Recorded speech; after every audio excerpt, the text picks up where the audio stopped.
Hey everyone, Bridget here at the AAFE Training Center. We are treating my patient with some upper face neurotoxin today. So we're treating frontalis, glabella, orbicularis oculi for her crow's feet, and then we're also treating it a little bit further up for her brow lift. So you'll see that I'm marking her up. She comes in very, very consistently, so she's not moving a ton. She comes in on her 3-month dot, to be exact, because she loves getting neurotoxin so much. We do treat a little bit in the lower face as well. She kind of likes to dabble with it just for anti-aging benefits, but usually we try to focus on the upper face every single treatment and then do her lower face like every other time. So you'll see when I'm treating my frontalis, I do mark her up beforehand just so I can, not have to think too much when she's in the chair. I can talk to her. So I really like to mark the patient up, but that's kind of provider preference. Some people do not mark the patient up prior, but you can kind of do whatever's comfortable for you. So I marked her up, and now I'm just going in at like a 45-degree angle and giving however much I need to give. I came up with a dose based on the set of her eyes, how much movement she has. So sometimes this can increase or decrease depending on if she went further than 3 months for some reason. So it just kind of depends on the patient and how long they've gotten treated.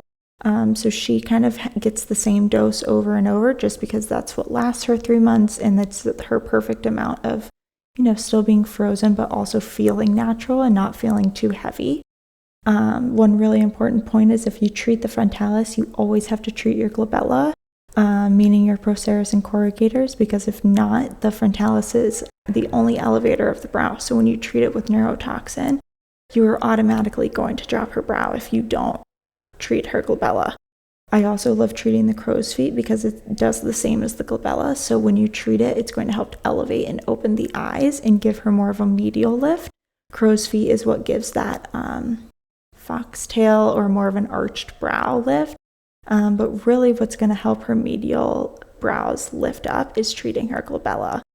So for the crow's feet, when I'm treating it, I always want to make sure I'm pointing my needle away from her eye and then keeping my needle very superficial. Along the zygoma runs some of your smile muscles like the zygomatic major. So I always want to stay away from those, and those are going to be deep, closer to bone. So the more superficial you are and the closer to the orbital rim, the safer.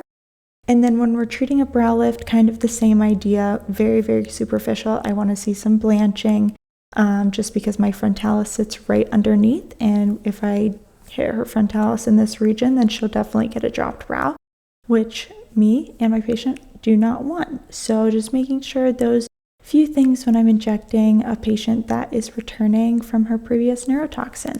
Thanks so much for watching.